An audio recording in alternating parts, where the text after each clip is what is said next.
U nastavku pričamo o jednoj novoj emisiji o kojoj je već bilo reči u jutarnjem programu, a koja će se na naše zadovoljstvo, a nadam se i vaše, emitovati na programu televizije Kopernikus uskoro. Gost jutarnjeg programa je Nikola Janić, inače autor ove emisije, a znate ga već putem našeg programa, imali ste priliku da ga upoznate kroz neke druge projekte, ovoga puta ovim povodom. Dobro jutro i dobrodošli. Dobro jutro i vama i vašim gledalcima.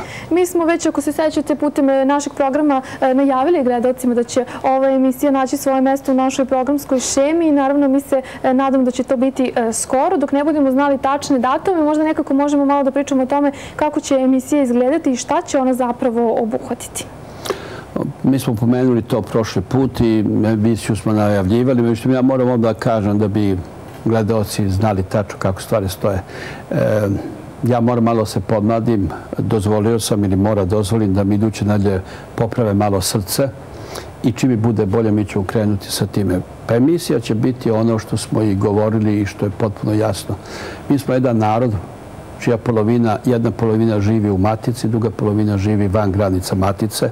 Mi hoćemo da se tako ponašamo, da ne postoji ta podela koja je svo vreme bila rasejanje Matica. Gosti u emisiji će biti veoma raznoliki. U prvim emisijama će biti i političari, i novinari, i ambasadori. Ja planiram, recimo, među prvim emisije gostima da budu gospodin švedski ambasador, gospodin Reljić, bivši urednik NIN-a, gospodin Aleksandar Vučić. Ono što je interesantno, razlika ove emisije i drugih emisija koje su tog tipa ili slično, bilo je da su uglavnom radilo se o intervjuima. Ja vas pitam, vi mi odgovorite. Međutim, ovoga puta to neće biti tako. Ne, biće malo drugačije. Biće da ćemo razgovarati kao dva poznanika koji ponekada ili vrlo često imaju suprotna mišljenja. Pojavljivaće se jednostavno i prekora i pohvale zašto znamo ili ne znamo jedni od drugima ono što bi trebali da znamo. Zašto ne radimo svi zajedno za nešto što je dobro za sve nas. Drugim rečima, sve ono što se dešava u Srbiji, ali što je veoma važno, što je ovde veoma malo prisutno, to je šta se dešava van Srbije, a što je izuzetno važno za Srbiju. A kakva će zapravo prednost biti takve vrste komunikacije? Odnosno, kako će benefite gledalci imati od toga? Da li mislite da ćete na taj način, primjer, možda dobiti više informacija, više stavova, možda iskrenijih stavova? Ja ću vam reći veoma odgovorno. Ja sam siguran da će gledalci putem ove emisije saznati ono što do sada nisu znali. Ono što i politička elita i medijska elita nisu dozvoljavali i ne dozvoljavaju da se pojavi u masi. Znate, za dobro jednog naroda, za dobro jedne zemlje, za dobro svih građana u Srbiji ili jedne zemlje, neosporno je i najvažnije je istina.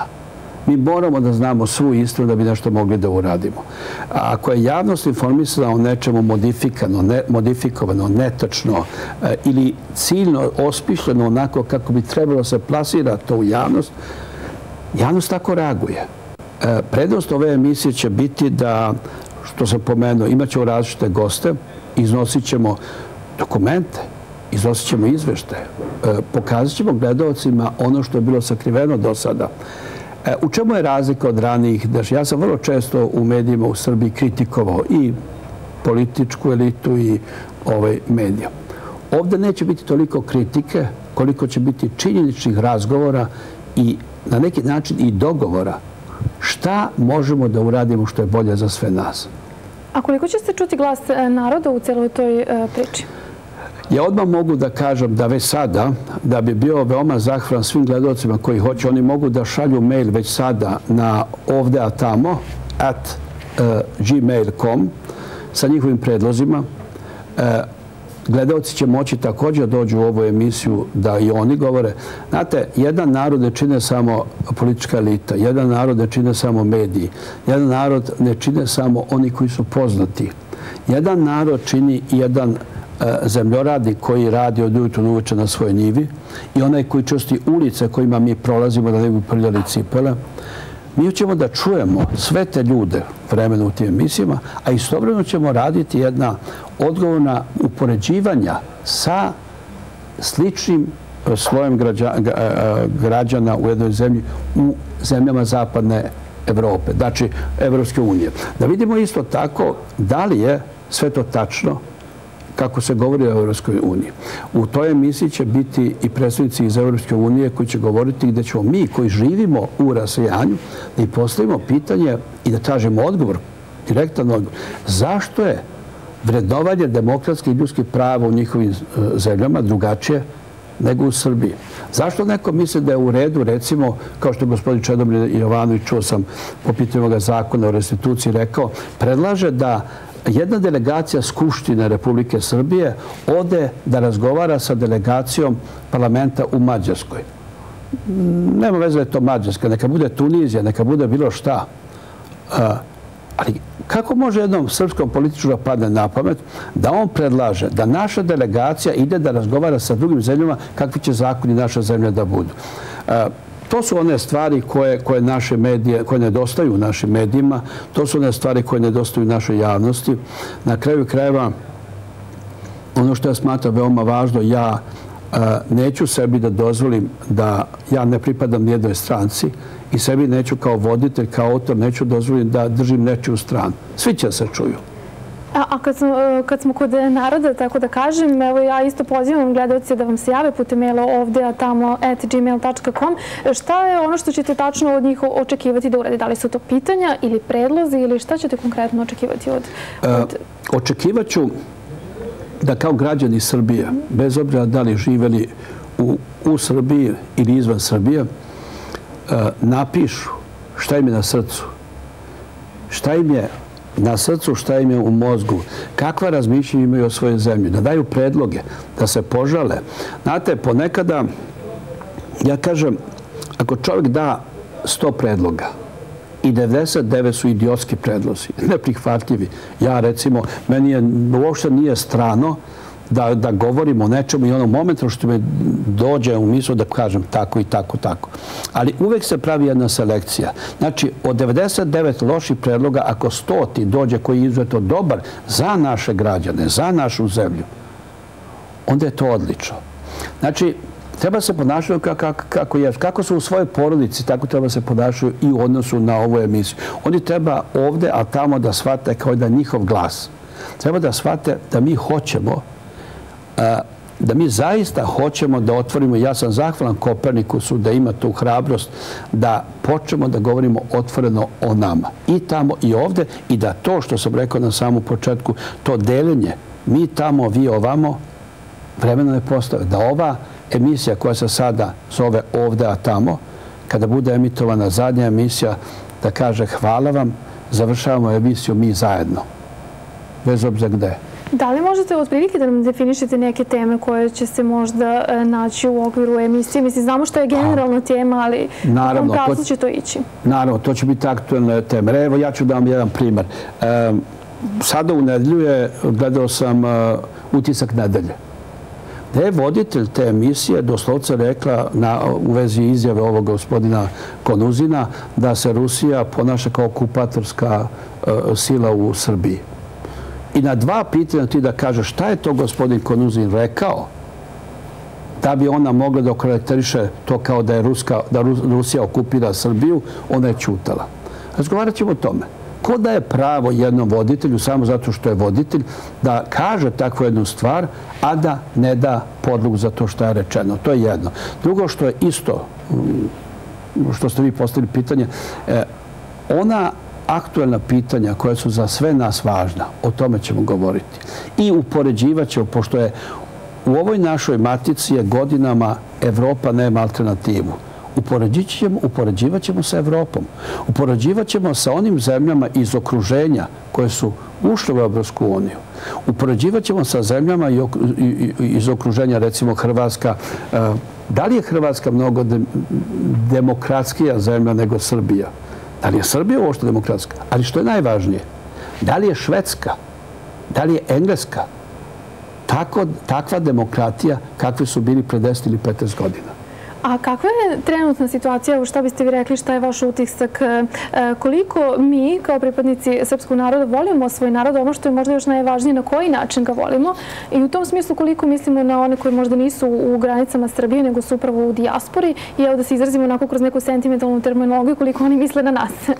Znate šta, neosporno je da država, bez obzira na izjave ministra Srećkovića i na pisanja i govora u medijima, u bolji odnosi Matice rasejanja, odnosi, mislim, govorim o državi, o političkoj Srbiji i medijskoj Srbiji u odnosu na dijasporu mnogo loši nego što su bili ranije, da se ne varamo. Zakon o dijaspori, pozivaju se na zakon o dijaspori, ali niko neće potegnuti diskusiju zašto se taj zakon krši, ne od dijaspore, nego od ministarstva o dijasporu. Kako možete vi da objasnite, recimo, da je u Skupštini Srbije 4,5 sata trajala diskusija o smeni, gde se zahtevala smena ministra za dijasporu, a da medije o tome to nisu prodiskutovali. Na RTS-u je bila mala crtica o tome, Novosti su imale male crticu.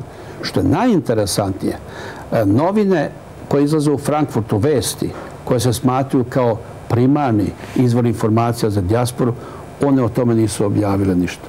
Ali zato smo videli na sajtu Ministarstva za dijasporu ovoliki oglas za te vesti koje ide REM sa svo vreme i za politiku. 147 medija u dijaspori postoje. Ja sam izdavač časopisa Koren, njih sklonite, jer ja nikada nisam bio na tim konferencijama i odbio sam tu saradnju iz razloga što smatram da vladine institucije ne treba da imaju sa medijima ništa zajedno. Medije su za to da informišu javnost konkretno i činjenično o svemu. O tome ćemo da govorim. Sada što ste vi rekli. Znači, odnosi ne postoje. Šta postoji? Kakva ljubav postoji? Postoji ljubav tetke, strine, oca, majke koji imaju svoju rasejanju. Drugarice ili druga iz detinjstva, poznanika, bivše ljubavi. Te veze postoje. Ta ljubav postoji. Postoji ljubav za zemlju. Ali ta ljubav je vezana za narod, a ne za državne granice. A političari bi molili da se malo više zabrinu o granicama Srbije. Da li su ovo konačne granice Srbije ili nisu? Zašto se neke stvari dozvoljavaju da idu tim tokom nesmetano i ništa se ne čini? To su one stvari o kojima mi moramo da progovorimo. I jedna stvar koja je veoma važna. Mi ćemo moći da damo one odgovore u ovoj emisiji po pitanju dijaspore koje medije danas ovde ne daju. Koje medije cenzurišu, koje medije... Imaćemo hrabrosti da za sve tražimo odgovor direktno iz onih zemalja u kojima živimo. Pa ćemo staviti na sto. Ko laže? Da li lažu zapadne medije? U stvari zapadne medije skoro i da ne pišu više o Srbiji, o Kosovu. Ova dešavanja, Jarinje, Brnjak, ni reči, nigde ništa nema. Ali zna se zašto oni ćute. Ali postavit ćemo pitanje i tražimo odgovori od jednih i od drugih. Zašto se ćuti? Zašto se u Srbiji predstavlja drugačije odnos Evrope prema Srbiji ili odnos Srbije prema Evropi? I evo za kraj ovog razgovora ovog jutra, nadam se da ćete nam ponovo biti gost. Evo čuli smo šta je zapravo ideja ove emisije koja će uskoro početi da se emituje na našem programu, a šta je neki sveobuhvatni cilj? Odakle potreba za jednom ovakvom emisiju kada se malo udaljimo od ovih konkretnih tema i šta očekujete, na šta ćete zapravo potaknuti građane kad se jednog dana ta emisija završi, ali zapravo ljubav prema zemlji ne bi trebalo? Ja ponavljam već više puta, ja sam 70 godina, i ja hoću još snage koliko imam da pokušam da to doprinesem nečemu što bi iza mene mlađi mogli da nastave. A to je da shvatimo da dijaspora nije nula, kako se u medijima jer ne postoji nigde, da dijaspora nisu folklorne igre, da dijaspora je samo deo naših rođaka, naših prijatelja, naših komšija koji momentalno žive izvan. Da smo jedan isti narod, da smo građani i državljani jedne iste države i da tako moraju svi, i političari, i mediji, i mi da se ponašamo. Pazite, mi koji živimo u rasejanju, mi imamo odgovornost za ovu zemlju isto kao što vi imate. Naša je odgovornost možda veća donekle kako da se popravi vaša situacija u Srbiji. Ja razumem ljude, ja razumem tu sprečenost nekih ljudi da pređu izvesnu granicu, da se spuštaju ispod granice korektnosti, nemoralnih stvari, dešavanja i tako dalje, zato što je sve vezano za svakodnevni život. Oni se plaše da ostanu bez posla, oni se plaše da budu maltretirani, oni se plašu jednostavno da neće imati od čega da žive. A mi u rasejanju taj strah nemamo. Što ne znači da sam ja posebno hrabra osoba. Ja kada bi živeo u Srbiji, možda bi bio jedan veoma loš urednik. Možda bi lagao. Možda ne bi govorio ovako kako sada govori. Ja kažem možda, ja verujem da ne bi, ali možda. Život je čudan, sve što vas natera, život vas natera na sve i svašta. Jedino što ne mogu nikada da prihvatim ni ja ni mnogi od nas, a to je da vlasnici medija mogu da diriguju šta je dijaspora, da mogu da diriguju šta je Srbija, da mogu da diriguju šta je važno i šta nije važno. Na kraju krajeva, cilj te emisije, ste vi rekli, je da smanjimo raspon koji postoji sada, ili kako se to kaže, razdaljinu. Da smanjimo razdaljinu između dijaspore i matice. I pored toga što postoji ministarstvo od dijasporu, i pored toga što postoje zakoni, pa ste mi po zakonu imamo vidovske dane dijaspore. Gospodin Srećković, ministar dijasporu i vere, on je ukinuo to dijaspori. S kojim pravom? S kojim pravom? Znači, hoćemo da... Drugo, mislim, i to mora završiti, mislim treba da radimo i na tome da se ministarstvo od dijasporu ukine, da se vratimo, dijaspora se vrati pod okriljem ministarstva spoljnih poslova. Prvo, ta koštanja, ova siromaštva Srbija nema potrebe. Ove 2 godine su pokazale da nema potrebe za jedno takvo ministarstvo, jer ministarstvo od dijasporu ne može da ponese činjenično dokaže šta su uradili, što koristi i vama i nama, odnosno nama zajedno. I pretpostavljam da će o tome svakako detaljnije biti reći upravo u okviru te emisije. Hvala vam na ovom gostovanju. Evo, ja ću iskoristiti priliku da vas podsjetim da ova emisija, ukoliko vas je zainteresovala, verujem da jeste, biće na programu televizije Kopernikus. Ja se nadam od decembra, to su neke najave, ali mi ćemo naravno blagovremeno o tome obavestiti.